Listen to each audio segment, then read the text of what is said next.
Hi friends, welcome to Rashwan tailoring. இப்போ 1 மணி நேரத்துக்கு முன்னாடி நடந்த இன்சிடெண்ட்டை நான் சொல்கிறேன் உங்கள்கிட்ட. மேக்கப் வந்து ஒரு 3 நாள் முன்னாடி போய் ஒருத்தவங்களுக்கு நான் மேக்கப் பண்ணேன். அவங்க வந்து ப்ரைடுக்கு மேக்கப் பண்ணால் எப்படி நான் அவங்கள புக் பண்ணேன்னா, எனக்கு வந்து அன்றைக்கி செமினார் இருந்துச்சு. நான் செமினார் இருக்குது, என்னால் வந்து மேக்கப் போட முடியாதுன்னு சொன்னேன். இல்லைம்மா, நீ தான் வந்து மேக்கப் போடணும், நீங்கள் வாங்க அப்படின்னு சொன்னாங்க. ஓகே, நான் வந்து சிம்பிள் மேக்கப்னால் 6 ரூபா வாங்குவேன், நீங்கள் தரதை தாங்க அப்படின்னு சொல்லிட்டேன். அதான் நான் பண்ண தப்பு.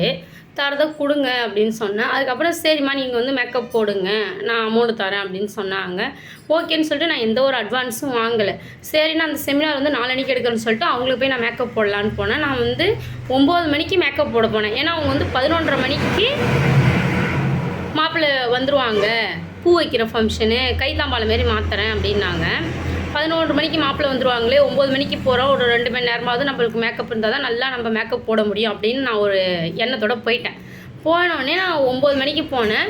10, 11, 12, 12:30 மணி வரைக்கும் நான் மேக்கப் போட்டேன். 3:30 மணி நேரம் நான் மேக்கப் போட்டேன் அவங்களுக்கு. போட்டோடனே ஏன்னா மாப்பிள்ளை வர லேட் ஆகிடுச்சு, அதனால் என்னால் முடிஞ்ச பெஸ்ட்டு அவங்களுக்கு கொடுத்தேன். பொண்ணுகிட்ட கேட்டேன்.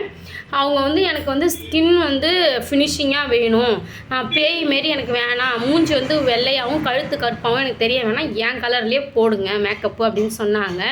அங்கே வந்து அவங்க எல்லாருமே மேக்கப் நல்லாயிருக்குன்னாங்க. சாரீலாம் செம்மையாக கட்டியிருக்காங்க அப்படின்னு அவங்க ஓன் சிஸ்டரே சொன்னாங்க. அதுக்கப்புறம் ஓகே அப்படின்னு சொல்லிவிட்டு இன்னும் கொஞ்சம் ஒயிட்டாக போட்டால் நல்லாயிருக்கும்னு சொன்னாங்க. ஓகேக்கா, நான் வேணால் போடுறேன் அப்படின்னா, அந்த பொண்ணு இல்லை எனக்கு இதுதான் வேணும், எனக்கு இதுக்கு மேலே மேக்கப் வேணாம், ஹேர் ஸ்டைல் மேக்கப் எல்லாமே நல்லா இருக்குன்னு சொல்லிட்டாங்க. அப்புறம் நான் 1:30 மணிக்கு அவங்களுக்கு ஃபோன் போட்டு நான் கேட்குறேன், அம்மா மேக்கப் எப்படிமா இருக்குது, கலைஞ்சிச்சா என்னன்னு. ஏன்னா அவங்க வீட்டில் ஏசி இல்லை, ஃபேன் மட்டும்தான் இருந்துச்சு. அதனால் ஐயோ மேக்கப் மாப்பிள்ளை வந்ததுக்குள்ளே மேக்கப் கலைஞ்சிரும் அப்படின்னு சொல்லிட்டு நான் ஃபோன் போட்டு கேட்குறேன். இல்லைக்கா, நல்லா தான் இருந்துச்சு, நான் 5 மணி நேரம் மேக்கப் நிற்கிற மாரி தான் நல்லா போட்டு விட்டுட்டு வந்தேன். இல்லைக்கா, நல்லா தான் இருக்குது மேக்கப்பு, கலையில் அப்படின்னு சொன்னாங்க. ஓகேடா, எதாக இருந்தாலும் நீ எனக்கு கால் பண்ணு அப்படின்னு சொல்லிட்டேன். சரிக்கா, கன்ஃபார்மாக உங்களுக்கு நான் கால் பண்ணுறேன் அப்படின்னு சொல்லிட்டு அவங்களும் ஃபோனை வச்சுட்டாங்க. முன்னாடி கால் பண்ணாங்க, நானே தான் கால் பண்ணேன், அவங்க பிக் பண்ணலை, பேசிட்டு இருந்தாங்க. அதுக்கடுத்து நான் கால் பண்ணேன், இல்லை என் ஃபோனில் பேலன்ஸ் இல்லை, நீங்கள் வேணாலும் வந்து பார்த்துக்கிங்க அப்படின்னாங்க.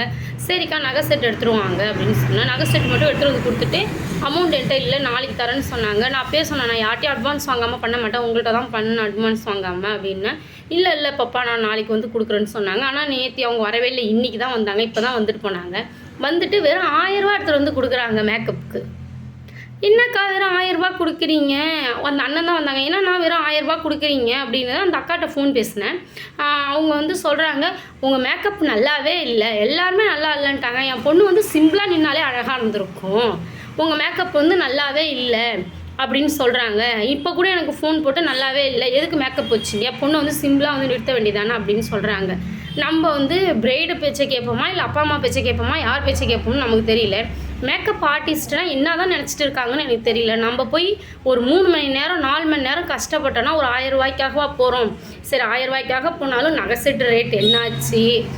இப்போ வந்து நகை செட்டே நம்ம 1500 1000 கொடுப்போம். அது இல்லாமல் நம்ம சாரீ ட்ராப்பிங் பண்ணணும், அது இல்லாமல் ஜுவல்ஸ் இருக்குது, பூ இருக்குது, எல்லாமே இருக்குது. இது எல்லாத்துக்குமே வந்து 1000 ரூபா கொண்டு வந்து கொடுக்குறாங்க. நான் தான் சொன்னேன், என்னோடய மேக்கப் நீங்கள் அசிங்கப்படுத்திட்டு எனக்கு அமௌண்ட் தரணும்னு அவசியம் இல்லை, நீங்கள் இந்த 1000 ரூபா எடுத்துகிட்டு போங்க. நீங்கள் வந்து இல்லைம்மா புடி அமௌண்ட்டு இதான் இருக்குன்னா கூட நான் உங்களால் முடியாதுன்னு கூட நான் அந்த 1000 ரூபா வாங்கியிருந்துருப்பேன். அதை விட்டுட்டு மேக்கப் இல்லை அப்படின்னு நீங்கள் ஏன் சொல்கிறீங்க, நல்லா இல்லைன்னு கேட்டேன். அதுக்கப்புறம் அவங்க சொல்கிறாங்க, இல்லை மேக்கப்லாம் நல்லா தான் இருந்துச்சு, யாருமே எந்த குறையும் சொல்லலை, மாப்பிள்ளை வீட்டில் இருக்கிறவங்களாம் எந்த குறையும் சொல்லலை, மேக்கப் நல்லா தான் இருந்துச்சுன்னு சொல்கிறாங்க. இப்போ வந்து நம்ம மேக்கப் ஆர்டிஸ்ட்டாக இருக்கிறவங்க என்ன தான் பண்ணணும்னு எனக்கு தெரியல. உங்களுக்கு தெரிஞ்சால் நீங்கள் கமெண்டில் சொல்லுங்கள். இதுதான் இப்போ நடந்த ஒரு இன்டர்வியூ. அதேமாரி வந்து இன்னொன்று என்ன நான் சொல்ல விரும்புகிறேன்னா, நம்ம இதுக்கப்புறம் வந்து எல்லா மேக்கப் ஆர்டிஸ்ட்டும் தான் சொல்கிறேன், சின்னவங்க சும்மா ரொம்ப சிம்பிளாக பிஸ்னஸ் பண்ணுறவங்களா இருக்கட்டும், நல்லா ஹெவி லெவலில் பிஸ்னஸ் பண்ணுறவங்களா இருக்கட்டும், எல்லாருமே என் அனுபவத்தை வச்சு நான் என்ன சொல்ல வரேன்னா, ஃபஸ்ட்டே வந்து நம்ம அட்வான்ஸ் வாங்கிடணும். அட்வான்ஸ் வாங்காமல் முன்பணமும் சேர்த்தே வாங்கிக்கலாம், பாதி பணமும் வாங்கிக்கிட்டு நம்ம மேக்கப் போட போனால் நமக்கு வந்து அது பெட்டராக இருக்கும்னு நான் நினைக்கிறேன்.